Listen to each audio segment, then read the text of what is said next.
ขณะนี้ท่านกำลังฟังใจเสียงแรงซ่า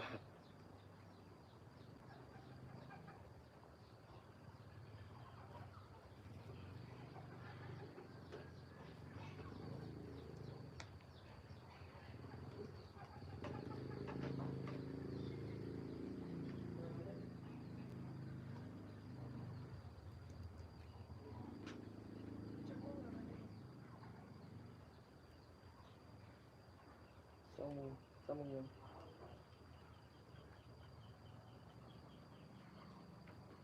เสียความเนี่ยเรามีกินข้าวเด็ก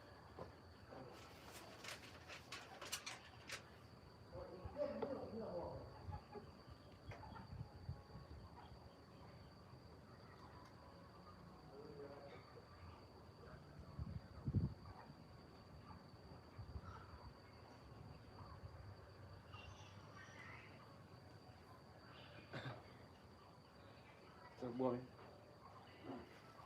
เสิร์ฟบัวแบบเสิร์ฟบัวปุ่นเลย ฮะ เสิร์ฟบัวปุ่นเลย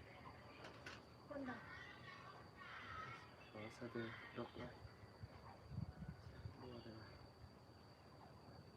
บัว อะไรครับ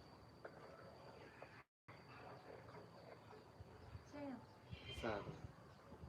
อุปเปอร์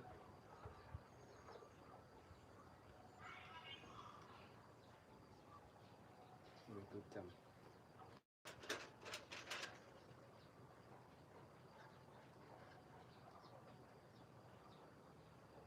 พ่อกำลังเป็นเสียง โอเคโอ้มาดู ไปอัพเดตเดี๋ยวก็หน่อยมันหลอดหัวออกมาหน่อยนึงนะครับ ไปเบิ่งนี้ เป็นโต้ไหนแล้วมึงหัวกับเป็นโก้ คุณป้าแต่ติดป้าเนี่ยป้ามัน เอาขึ้นมีหน้ากับตา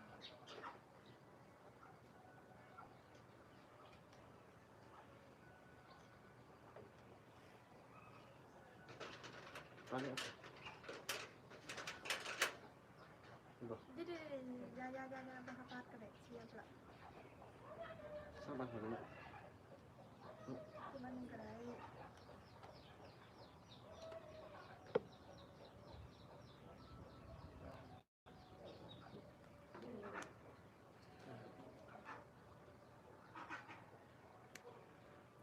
เบื้องตอนนี้จะบนหน้าแสบไปไหนหรอก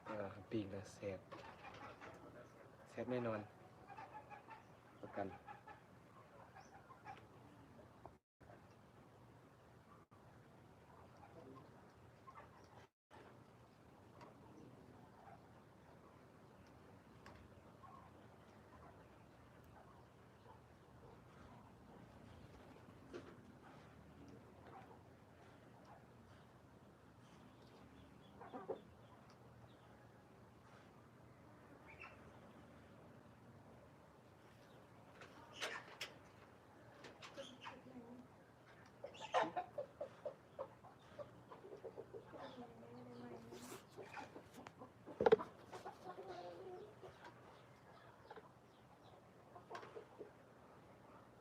คลิป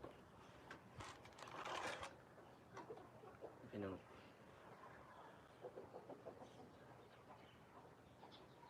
จบคลิปอย่างนี้เด้อ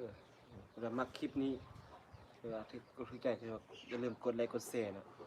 มันน่าจะลงคลิปหน้าเจอกันใหม่ในคลิปหน้าบายดี